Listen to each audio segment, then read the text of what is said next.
Folks, today we're going to have a look at a brand new arrival from Flying Pig Games.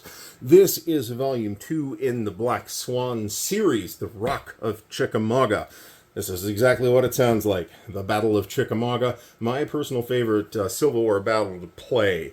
It is a fascinating topic. I was very excited when, Herm told us all that Chickamauga was going to be game number 2, and I think they're going to do Antietam next, as we talked about on the Chit Show not too long ago. In the meantime, Mark and Denver over at Flying Pig Games were kind enough to send me a copy of The Rock of Chickamauga, so thank you, Denver and Mark. We are going to open this bad boy up and take a look at it. The box is huge and extraordinarily heavy. So let's see what we get in this beauty. I've been waiting for this since they told me it was going to be the next game in the series, to be completely honest. And frankly, I would love to see this for Antietam as well. So the box is enormous. It is not fitting in frame, but there's nothing I can do about that. All right, let's see what we get. It feels like this is packed solid, perhaps with lead. All right, so we got a bundle of stuff. We got a bundle of counters. Yeah. We've got 2 decks of cards. We've got a desiccant packet, which I actually will put with the 3D printing stuff. And we've got a packet of 6 six-sided dice. So let us bust out these maps and see what they look like, because they look nice. All right, so we have 2 very large mounted maps. Since I have it here, I'm going to give you actual dimensions. We have, this is about 30 inches by about 40 inches, I think. 30 by 41. This is one of the 2 maps here, folks. They are mounted 2. And if the first game in the series, Most Fearful Sacrifice, was any indication, they are very high quality, and indeed it looks like they are here as well. They feel nice. They're nice and thick. They lay quite flat with no particular prompting from me, which I really like. So bravo, Flying Pig Games. So if you are familiar with the Blind Swords series of games that Herman has released through a couple of different publishers at this point, including Revolution Games and GMT, you'll know that it is a chit pull activation system. And the Black Swan system is basically a fork off of Blind Swords. Except that instead of there being chits that you pull from a cup, there are cards instead. I am on record as saying that the chits and the chit pull mechanics in Blind Swords feel more like card mechanics to me. So I think the cards are easier to handle. They will certainly wear better. I could put them in sleeves. I'm aware I could put the chits in coin containers. I'm not going to do that. But it works basically exactly the same way. So you get to activate basically whoever you pull. So here's an activation for Polk and the 19th. So is this, yep, apparently it is. So I'm not sure how many cards this is. I would guess that it is about 80. There's also a sleeve containing the rule books and player aids. So there is both a rule book and a scenario book. Great cover art, by the way. And then we've got a bunch of player aids, including orders of battle. Here are the command displays, of which there are quite a few. We'll look at the scenarios. And here's Union command displays. This is going to eat up a fair amount of table space, but if you have, say, 2 6-foot folding tables of standard width, I think you will be fine with this game. And the system plays pretty fast, too. I routinely see this getting played, or I should say Most Fearful Sacrifice, but I will see this, too, I'm sure. Get played at conventions, and they always get it done in a day or 2. So at least they may not be playing the campaign, but so we've got player aid cards. My biggest complaint about the printing of A Most Fearful Sacrifice that I've got is that the printing on the CRT is super duper small. Now, you do have color coding too to help you out. This is not a critical problem or serious issue, but in later printings of A Most Fearful Sacrifice, and again here, these are printed in a larger format and they are easier to read for my old ass eyes. So, and then we've got combat events and a close fight resolutions over here. And we've got 2 of those player aids. And then we've got this player aid, which contains the TEC on one side.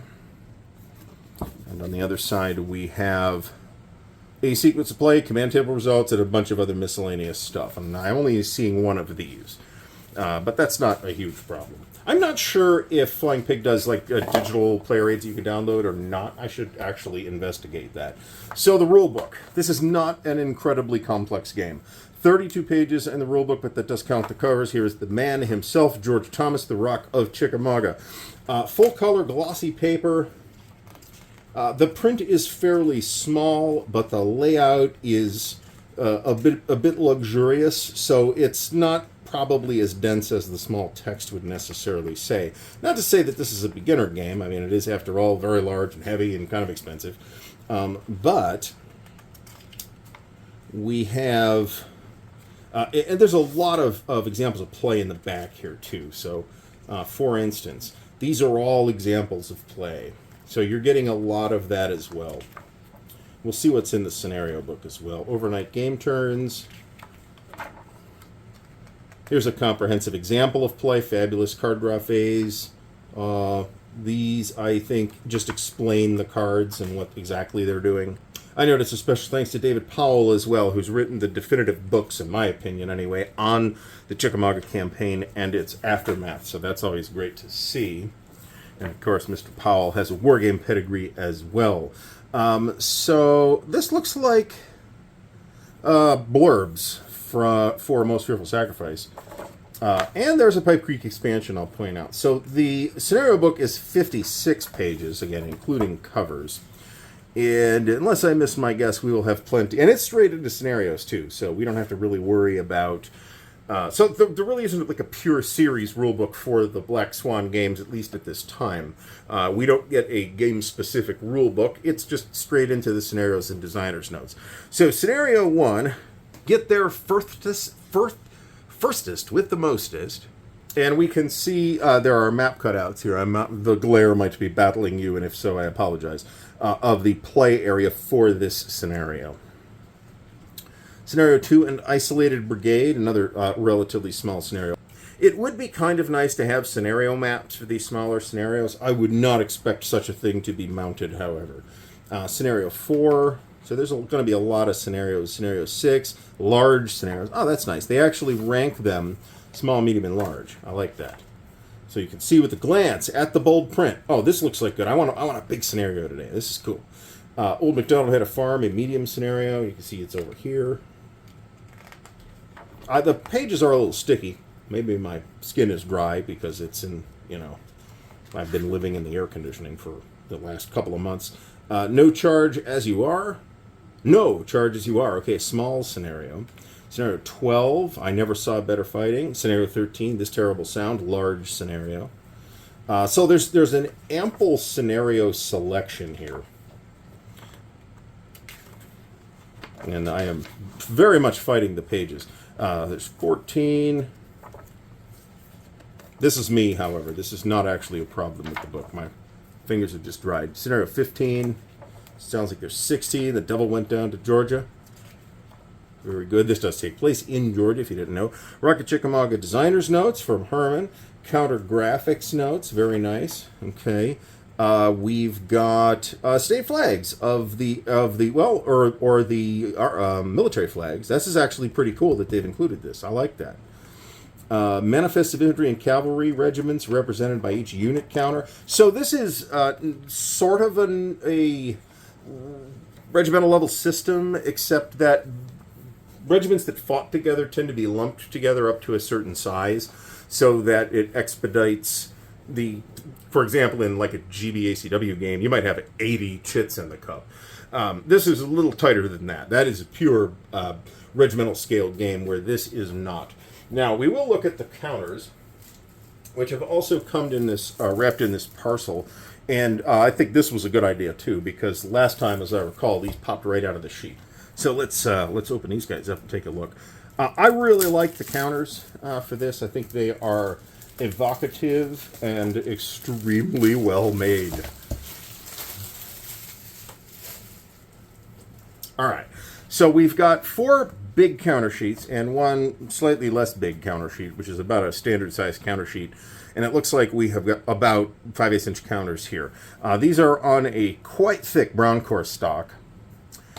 These are the actual, I've got these upside down. These are the actual units. Obviously, we're looking at Union units here. And there might be some kind of coating on this. I'm not sure. It's got a kind of a nice silky feel to it. Glare is a problem in my game room that I will simply solve by getting better lighting. As you can tell, we've got a bunch of Confederate units here. I will say that the print is fairly small. The factors are not, but the commander names are, they do feel a little small. Again, maybe my glasses are filthy, and the light in here is not optimal. So, more status markers, more both Union and Confederate stuff. These are for the shaken status, and these are for that's for like the whole stack is shaken or something like that. So, very nice counters, gorgeous maps in a really nice package. So this has been a really quick look at the new game from our good friend Herman Luttman and the fine folks at Flying Pig Games, The Rock of Chickamauga. Looks fantastic. I will put a link to the place to order this package in the video description. If you are interested in this topic or in Civil War sort of grand tactical, I think this is a good solution to take a look at. And if this is a little too big, then I would say take a look at Blind Swords, where the games tend to be considerably smaller. And once again, big thanks to Flying Pig Games for sending me a copy of The Rock of Chickamauga.